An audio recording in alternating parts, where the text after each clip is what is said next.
Nessa aula, nós vamos estudar citologia. Então, você sabe o que significa citologia? O que estuda esse ramo da biologia? Então, roda a vinheta.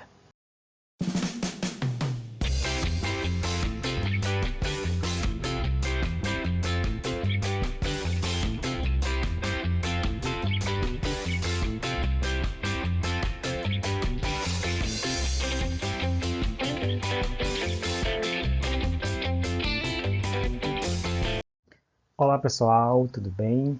Eu sou o professor Juniel, sou de Biologia e vou aqui fazer a minha primeira videoaula para postar no meu canal, que eu coloquei o nome de Bio10 com o Prof. Juni. Eu espero que vocês gostem. É um material muito amador, muito simples, mas feito com bastante cuidado, com bastante carinho para que vocês possam apreciar. A intenção dessas aulas é auxiliar tanto alunos que estejam precisando de conteúdos de biologia para estudar para as provas, né, como também ajudar os professores que estão precisando, principalmente nesse período de isolamento social, em que muitos precisam produzir material, mas que tem uma certa dificuldade, porque não é simples lidar com esse tipo de ferramenta. Então, eu espero poder ajudar vocês e é isso. Então, vamos lá. Certo? Mas, afinal, o que é citologia? Né? O que estuda a citologia? A palavra citologia, ela vem do grego citos, que significa célula, e logos, que significa estudo. Traduzindo, é o estudo da célula, tá? Ela é também conhecida por biologia celular. Tanto um quanto o outro termo se refere à mesma coisa, que é o estudo das células, certo? Em biologia é preciso ficar atento à formação das palavras. Por quê, professor? Porque muitas delas já nos dizem, né? Assim como essa palavra citologia, ela é formada por citos mais logos, a palavra biologia é formada por bios mais logos, que é vida e estudo, respectivamente, e assim são várias outras. Então, eu sempre falo para os meus alunos, fica atento à formação da palavra, porque você vai entender o significado dela quando você conseguir entender o prefixo, tá? Associar com alguma coisa, e isso facilita bastante.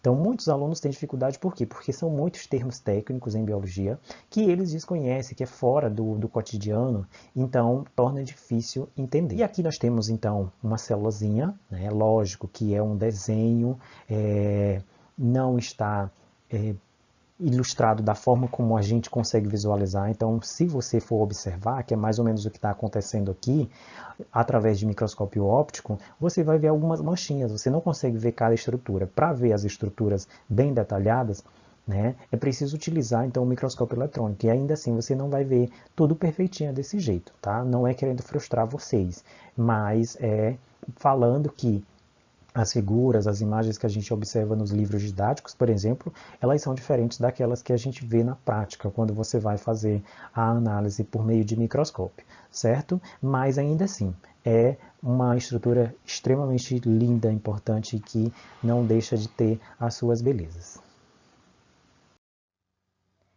Bem, e como surgiu a citologia?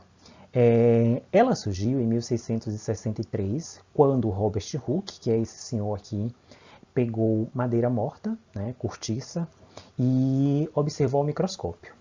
Quando ele olhou, ele então percebeu a existência de alguns compartimentos, né? Então, se você olhar aqui, você percebe que esse tecido aqui, esse material, ele é cheio de pequenos compartimentozinhos. E a esses compartimentos ele denominou, né, de células. Por que células? Porque para ele parecia muito com células locais fechados, pequenos compartimentos, né, onde ficavam os presos. E então surgiu a citologia. Olha que bacana, né? O avanço do microscópio também foi uma coisa que contribuiu muito para que essas estruturas fossem observadas. Então, só por meio da invenção do microscópio e com o avanço dessa ferramenta, que é muito importante, né, que foi possível, né, o surgimento da citologia, a descoberta das células. Então, a palavra célula, ela é originária do latim, que vem de célula, né? É o diminutivo de célula, ou seja, de pequeno compartimento. E aí, então, em 1665, Matthias Scheider e Theodor Schwann criaram a teoria celular, tá? E o que diz essa teoria? Que a célula é a menor unidade da vida e que todos os seres vivos são constituídos por células, tá? Que algumas atividades que caracterizam a vida ocorrem no interior dessas estruturas, então, independentemente de que seja uma única célula, né, ou um organismo multicelular, os processos metabólicos vão ocorrer internamente, tá? E que elas se formam a partir da divisão celular, beleza? Então, segundo essa teoria, todo organismo ele é proveniente de outro pré-existente, de uma outra célula, tá? O que contraria a teoria, né, do surgimento espontâneo, de que as coisas surgiriam ali do nada, beleza? Também, a partir daqui, entra em confronto a questão de se os vírus são ou não são seres vivos. Por quê? Porque os vírus, eles só se multiplicam, como é o caso do coronavírus, ele só se desenvolve no interior das células. Então, ele não tem a capacidade de se multiplicar sozinho, tá? Então, ele precisa do metabolismo celular para poder fazer a sua multiplicação. Então, por esse motivo, alguns autores não consideram os vírus como sendo seres vivos. E então, quanto à estrutura, existem dois tipos de células. Quais são, professor? As células procariontes e as células eucariontes. E mais uma vez aqui a necessidade de procurar entender o significado dos termos. Pró, de uma maneira mais geral, significa primitivo, aquilo que surgiu primeiro, né? Enquanto que o eu, em biologia, né, significa verdadeiro, ou seja, para eles, essa célula aqui é a célula primitiva, né, aquela que surgiu primeiro, né, e a eucarionte é a célula verdadeira. Eu verdadeiro, carionte, cário, também referente à célula. Tá? Essa célula procarionte, ela é caracterizada por ter uma estrutura muito simples, que nós vamos ver logo em seguida. Também ela não tem carioteca, que vai delimitar o núcleo celular, e o material genético dela então se encontra disperso no citoplasma e não tem organelas citoplasmáticas, diferentemente da célula eucarionte, que é considerada, né, mais complexa por ter estruturas várias, né, dispersas, localizadas no citoplasma dessas células. Ela também tem a carioteca, que vai delimitar o núcleo da célula, ou seja, o material genético fica envolvido por uma membrana, que é chamada de carioteca, e também contém as organelas citoplasmáticas. Essas organelas citoplasmáticas, que é o caso do complexo de Golgi, da mitocôndria, enfim, e várias outras que nós vamos ver mais adiante em uma outra aula. Exemplo de organismos procariontes, de células procariontes, as bactérias e cianobactérias, apesar de não ter colocado aqui, mas as cianobactérias também são organismos procariontes, né? E organismos eucariontes. Organismos eucariontes são todos aqueles que não são procariontes. Logo, exceto bactérias e cianobactérias, todas as outras células, embora seja né, mesmo sendo unicelular ou pluricelular, elas são eucariontes. Exemplo, os protistas, os fungos, as plantas, né, os vegetais e os animais. Todos esses organismos eles têm células eucariontes. Aqui eu coloquei as 3 células, né, e a intenção é que vocês procurem identificar cada uma delas, né?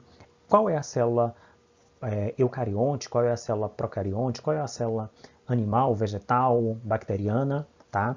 Então façam esse exercício e aqui a gente vai responder agora. Essa primeira aqui, qual é a célula? Quem respondeu célula vegetal acertou. A segunda, qual é o tipo de célula? Quem respondeu célula animal, ok, beleza, 2 pontos. A terceira, quem respondeu bactéria, acertou. Então, quais são as células? Qual é a célula procarionte aqui? Na verdade, é a bactéria, né?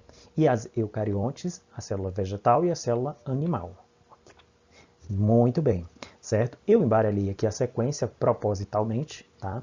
Para que a gente conseguisse entender. Mas numa sequência, né? Primeiro vem a célula procarionte, né, numa ordem evolutiva, e depois as células eucariontes. E aqui nós temos a estrutura da célula procarionte, que nós percebemos que é uma célula bem mais simples, principalmente se colocarmos lado a lado com a célula eucarionte. Então vamos lá citar cada uma das estruturas. Temos aqui o flagelo, né, que é uma cauda.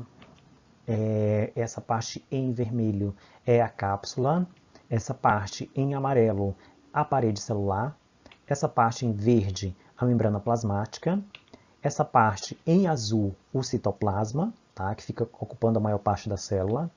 Essas bolinhas, esses pontinhos aqui mais escuro são os ribossomos. Essa estrutura aqui são os plasmídios.